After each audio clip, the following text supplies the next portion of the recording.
Hello, everyone. Welcome back to another day of the Tech Secrets Summit. As always, your host, Dan Hafner here. I am super excited again to welcome you into today's interview. I am joined by Mr. Bob Berry. We have a really cool set of questions, some content we're going to cover here with Mr. Berry, and it's going to be awesome. So welcome to the summit, Bob. How are you? I'm very well, Dan. Thanks for having me. Looking forward to exploring what you're up to here and helping people make more sense out of all this. Yeah, absolutely. When I had looked you up, I was like, I gotta have this guy on here. And then I saw like your awesome beard, and I was like, this guy knows what he's talking about. Well, you caught me at a good time. I actually just trimmed it. It's been looking pretty shaggy lately. No, look at that, guys. Isn't that luscious? Oh man, I love it. I love it. Anyway, let's move on from Bob's beard. Let's talk about you, Bob. Who are you and what do you do? So my expertise is experience, user experience, customer experience, all kinds of experiences, both online and offline. The history here goes way back. So my original, I actually have a degree in computer science from decades ago. And I was fortunate enough to be involved in the early days of the web at Hewlett Packard. I worked for HP for a lot of years, and we were back in the early 90s. We were doing some of the very first online ordering on the web. We were doing some very early e-commerce. We built some online communities, which now we call social media. We didn't use that term back then. We built some online courses, which we now call e-learning or distance learning. And we were doing a lot of stuff in the very early days that was real groundbreaking. And that's when I got some of my first experiences with experience and helping users really make sense out of all this technology. And I've been doing it ever since. So a lot of water under the bridge. Right now, I'm sort of have two roles. I work for a company called Answer Lab, where I'm currently doing projects for Google, Facebook, Amazon, FedEx, Amex, a lot of other major brands to help them make sense out of what they do online and in the world. And I have another operation that I run for people that are just getting started in this world at a website called itstheusers.com. So I'm working with some of the big brands, and I'm helping a lot of professionals, artists, small businesses get introduced to this whole realm as well. That was itstheusers.com. Itstheusers.com. Okay, cool. So I want to talk a little bit about both of those, but okay, let's dive deeper into what you talked about with user experience, because this is a big thing in technology. You know what I mean? Yes. There's all kinds of pieces of software out there that are user friendly, ones that aren't user friendly. So I'm curious, what are some of the secrets that you can share with us about user experience? I know this is a very broad thing, but when it comes to people using technology or using apps or using platforms or software, things like that, is there any kind of framework that you can share with us or anything like that? Well, I think first of all, I think it's important to put it in the right context. I think historically, people, when they've thought of professionals and people maybe are not that familiar with some of these disciplines and these principles, that when they think of user experience, they think of usability and ease of use and customer experience. And it certainly includes those things. But you're right, the scope, the context here is much broader than it used to be. The philosophy that I use here is that every business outcome, online or offline, happens when a particular individual, a user or a customer, makes some decision, makes some choice about something in the context of the experience that they encounter. Everything happens within experience. And so you could make an argument that the entire global economy occurs within the context of one experience or another. And people real people in the real world, being able to make choices within those experiences. And so that's how important experience is. I challenge you to think of any business function, any business outcome, any business transaction, any online activity at all, whether it be social media or learning or e-commerce or shopping or online banking, finance, any area you can think of. All of those include some variety of experiences that people have to navigate and make choices, make decisions, make things happen in order for business to function. That's the scope we look at. So in that context, It's pretty broad. But just in a broad sense, like what are some of the big clients that you work with? I believe it was at Answer Lab, like Google, the Amazons, the Apples, whatever. Like how do they take that into account? Like what are some things that you see they do differently than like the quote unquote little guys?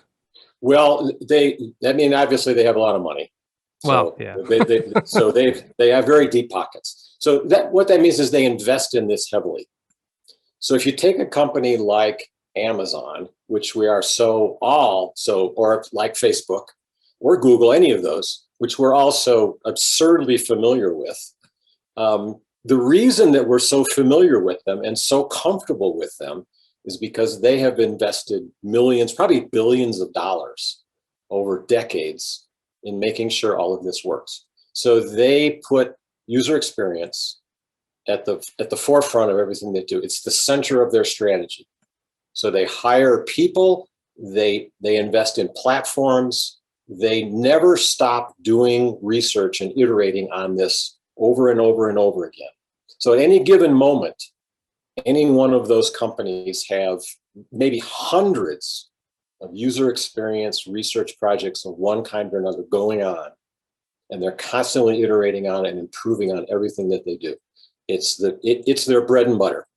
And so to contrast that with medium-sized, smaller businesses, they may not recognize the value and the power of this. And and again, it can be expensive, but there are lots of ways to do it very inexpensively as well.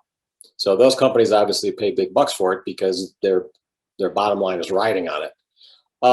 So the other things that they do in addition to that is they make sure that the people that are designing what they do have a strong background and experience. And by that, I mean, so for example, one of the things that's really essential is a really deep understanding of the users, of the customers.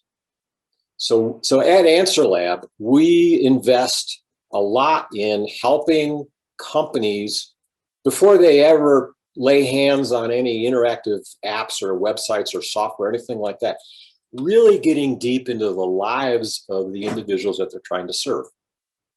So all you and me and everybody that's watching this summit and everyone that you've invited to speak, and everybody has a story, a narrative about their lives, personally, professionally. And in order to put any kind of interactive or offline experience in front of those people, it's really important to understand who they are, what they care about, what they need, what might be important to them first before we ever start putting any code on a screen and having them try to interact with it. So those narratives, those personas, those stories are really essential to making sure all this works well. And they invest a lot in that, and that's really important to them. Wow. Well, so you guys should be seeing a theme here, especially I know Amy talked a lot about this type of thing, and Alex that we just spoke with talked a lot about this stuff too. Or maybe you'll see that future because we don't have the order figured out yet. But so let's go into that. So if I'm a small business, right, or I'm a startup type of guy, what are some of the things that are inexpensive that might be quick? Like you said, I get this, maybe doing customer surveys or prospect surveys or but is it really all about getting into the head of those people and learning their experience, their story? Is that really the ultimate goal of all of that step in the process? Yeah, because ultimately you're going to have to, again, you're going to have to influence those people in some way to encourage them to download something, to make a purchase, to click on a link, to to engage your business in some way. So if you understand what's going on, the phrase I like to use is read their minds, touch their hearts, map their lives. And so all of those are really, so it's not just cognitive, it's emotional as well. So that's why it's really important to really understand what people are going to react to emotionally. I mean, that's what experience is about.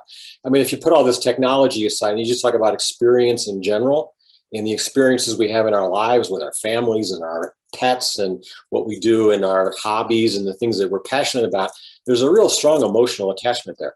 So the more we understand the emotional makeup as well as the cognitive makeup of these individuals we're trying to serve, the more likely we're able to craft experiences that are going to speak to them, hold their attention, and move them towards something that's going to benefit both them and us as a business. So that emotional component is really important. Yeah, I love that you included the word influence there. That's one of, if any of you have ever studied old, philosophy, things like that was actually one of the highest levels of pursuit that a human being could actually undergo is the study of influence. Yes. So I love how you tied that in with that. That's really, really cool. Well, I mean, Um, ultimately, Dad, isn't that what it's about? I mean, when you pick a simple example of a small business, and now with COVID, there's so much more that's going online. I mean, we're sort of gradually getting back to face, but there's a lot of things that changed over the last couple of years that are never going back. Okay, so we came up with a lot of new innovations, new ways of doing business, staring at screens with a Zoom app open like we're doing right now. yeah. Okay, so and we could think hundreds of other examples. That's a lot of that's permanent. That's not going away. That's how we're going to continue to interact. So if you look at how a small business makes that work and what they have to do, it's really about trying to influence people in ways that are again are going to benefit them and they're going to benefit the small business. And again, it's got to be you got to benefit both. It's got to be something that the user cares about or the customer cares about, and it's got to be something that is going to ultimately translate to some business outcome as well.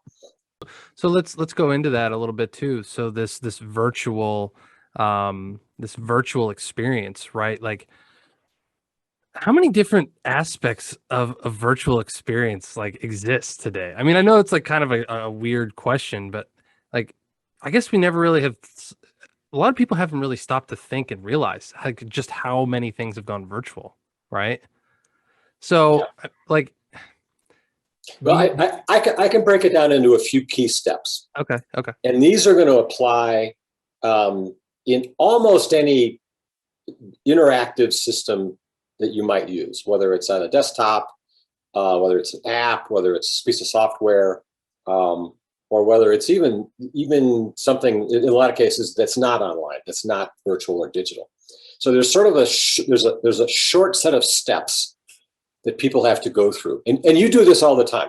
I do it all the time. I mean, we do it so often now we don't think about it, but it sort of breaks down into they have to find you. Okay, so they have to they have to be aware of that you exist, and they have to find you. Okay, that's the first thing.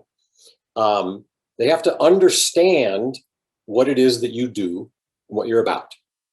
Okay, so that sort of cognitive connection. Okay, I get it. Here's what you're on. Here's the product or the service, or here's the message that you have about what you're about. Now, and some of these are just business fundamentals too. They have to then care. Okay, so I may find you, I may understand what you're about, but do I give a damn? Does it matter to me? Okay. Then, if I care, then I have to be willing to engage in some way. I'm going to click, I'm going to learn, I'm going to try something out, I'm going to dive in and try to find my way around and try to make sense out of this. And if I care, then am I able to get to some outcome that benefits me? Am I able to, again, learn something, be entertained, make a purchase, connect with someone? Am I going to be able to have some fulfilling experience that's going to benefit me? And then am I going to be able to step back and then reflect on it and go, oh, okay, that worked. I like that company. I like that website or that app. That's a good app. I think I'm going to use that again. Or, as we often experience, it could be the opposite of that, where any of those can break down. So along those steps, if any one of those break down, the user or the customer isn't going to get the outcome that they want, and you're not going to get the business result that you want. So those steps, find me, understand what I'm about, have it matter to me, have it care, be willing to engage, find some outcome, and then reflect on what I was able to accomplish or not. Those are going to apply to almost any kind of interactive system. And if you look at any kind of user experience that we do, small businesses or major corporations, they're all working at some one or some combination of those in a lot of the stuff that they're evaluating and testing and designing. Yeah, it makes sense. It's like the wow factor, right? Right. It's like how can you wow? It's like I think about Disney is like the first one that comes to mind. Like when you walk in there, I remember walking there as a kid. I was just like, wow. You know what I mean? Yeah, right. So when it comes to a piece of software, an app or a platform or whatever, do you just have one chance to make that first impression? And is it tied to the ongoing experience, or do you have chances to redeem yourself? Or is it kind of a, you get one, because there's this thing in apps and software called churn, right? Yeah, right. So do you have one shot? Can you redeem yourself ever? It depends, and that's where that user narrative is important. So I pick an example. Okay, so my wife was tearing her hair out this morning because she's trying to get a prescription renewed through this online pharmacy that we use, right? Mm. Okay, so she needs these medications, so she's motivated. Okay, this is not a casual thing. She's got to have this. Has to take it every day, and the online pharmacy keeps screwing up and sending the wrong stuff from what the doctor ordered. So she had a bad experience, but she's not going to give up because she has a really important outcome that she's after. If somebody, but on the other hand, if I'm just off surfing, I do a lot of outdoor stuff, and I fly fish, so I buy fishing gear. So if I'm just out kind of shopping around looking for my next purchase for my hobby, and there's 100 sites that do this, and one of them is awful, I'm gone. There's no motivation for me to stay there. So really understanding that context about who I am, what I need, how motivated I am, how important this is to me, that's really key. So with her, that's the only place, that pharmacy is the only place that's going to give her the medication she needs. So she's going to persevere until she accomplishes what she wants. If I'm just casually shopping, I'm out of there. Dan, the other thing to keep in mind too is that, and again, you experience this all the time. So I described this whole sequence you have to go through. You as an experienced person with technology, you can go through that whole sequence in about a second and a half. Yeah. Okay. And that's how long our attention spans are. Okay. So, and you don't even think about it. You click on the link, you're on the website, you look at it, and right away your mind's going through those without you even being aware of it. And that's the other challenge with user experience, is that so much of what happens is totally invisible. So if you land on that site and you take a second and a half to go through that, and you stay or you leave, if I don't do something very specific as a business person to understand that and research it, it's totally hidden, totally invisible. I have no idea why you stayed or why you left, which is what we do. We help you answer that question. So is that why these companies with bigger budgets will do like the eye test and or to see where the mouse goes on the screen and stuff like that? Yeah, I actually do a lot of that. We do a lot of eye tracking. It's fascinating work. Yeah, there's a lot you can find out. And I could spend hours talking about that. I won't geek out on that right now. But for example, one of the really interesting things you find with a test like that is you can actually measure where people's eyes are looking on the page. And that data may or may not line up with what they say they looked at. And it's not that they're lying, they just aren't that conscious of it. Okay. So you may have all sorts of actual evidence that they looked at these things. When you ask them, they might say they didn't even notice it. So it's really important to have that kind of scientific outcome as well as the user's testimony about what happened as well. There's a lot of ways to look at this stuff. It can be Wow. pretty complicated. So all right. I'm curious. So like when outside of Answer Lab, and you have it's the users.com, right? Right. So tell me a little bit about like the people you work with there, and like what's probably one of the biggest challenges that the people that you work with there are facing right now? Well, COVID certainly. So that's just, as we know, in so many ways, it's turned the world upside down. So there are some pretty major things happening in the world right now that have really never happened before. So COVID and the need to go contactless and go remote, go virtual, go e-commerce, and start doing so many things virtually that we used to do face to face. That's a big one. The economic impact of that is obviously tied into that. The emergence of artificial intelligence and machine learning is another one. So it's becoming it's going to become harder and harder online to know whether or not you're interacting with a real person or whether you're interacting with an algorithm. And I see you smiling because That's this is creepy.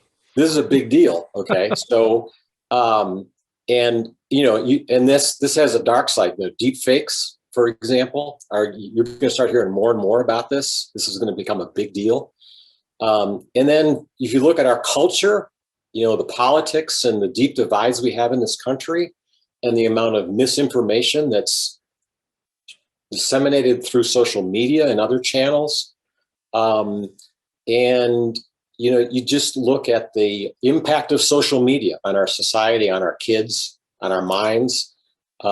So user experience and developing authentic, compelling user experience in a lot of ways can address a lot of these problems. So like COVID, for example, if you're going to go remote and you're going to go virtual and you're going to have to do business with people through a screen or through an app or something, you better learn a lot about user experience if you're going to make that work.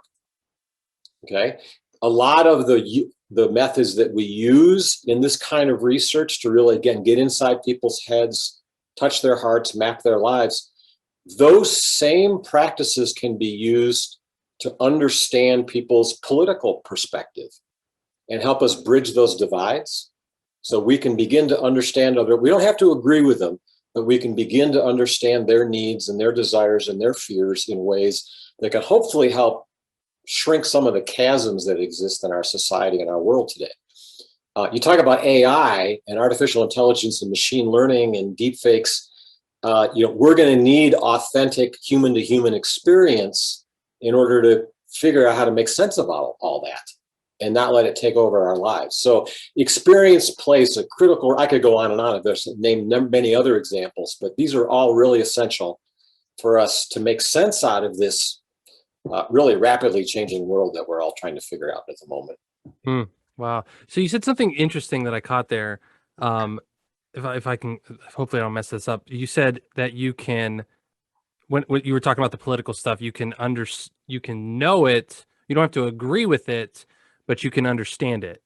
Yes. Which I think that's such a universal thing, right? Especially when it comes to specifically measuring like something inside of, maybe it's an advertising campaign, a marketing campaign, but then also within your own stuff is you might come to a solution or a conclusion that you weren't expecting or that doesn't bode well or something, but at least you understand it because it's data points, right? Yes, right. Wow. So one of the things that as researchers we learn to do is to suspend disbelief. Mm-hmm. And to some extent, you're doing that now. So by inviting me to participate in this summit, you're asking me my perspective, my opinions on things. And to some extent, you kind of have to put yours aside long enough to hear what I have to say. So a very interesting study we did last year, leading up to the election. I can't name names, but we did a major research project for a major corporation because they were developing a lot of online resources for the election, for the presidential election, and just the election in general. And so we did a whole series of studies across the country with people of all ages, all ethnicities, all political persuasions to really understand what kind of help. Again, we're in COVID, we're doing all these new ways of voting and all the things that rolled into that. It was a very different election last year. Mm-hmm. And so there was a lot we had to learn. And so I had an opportunity to talk to so many people across the country, across the political spectrum, and really get their opinion on what they thought was going to work or not, and what was going to be helpful to them or not. And boy, talk about having to suspend disbelief and learn how to listen. It was a real eye opener to talk to all these people. Awesome. So I believe we got a few minutes here, but I want to give you a chance to talk about. I believe you were going to actually offer everyone a really, really cool a gift. So I'll just let you kind of talk about that for a second. So this is obviously for a lot of the big brands, this is something that's very familiar, but for a lot of other medium, small businesses, professionals, artists, creators, this could be a new realm. And so there's a lot to learn here, but there's a lot of really simple things you can do now to get started. and so there's sort of an 80-20 rule. You can do 20% and have an 80% impact without spending much or very little money at all. So if you go to my website, if you go to itstheusers.com/research, there's a very extensive library of materials you can download that have courses, ebooks, getting started, some of the basic principles we've been talking about here. So you can just go there and sign up. The other thing we're doing is we're actually conducting more research on how people are dealing with some of these challenges that we just talked about COVID, about the political climate, about AI. So there's a lot of people that are inventing really cool ways to deal with this.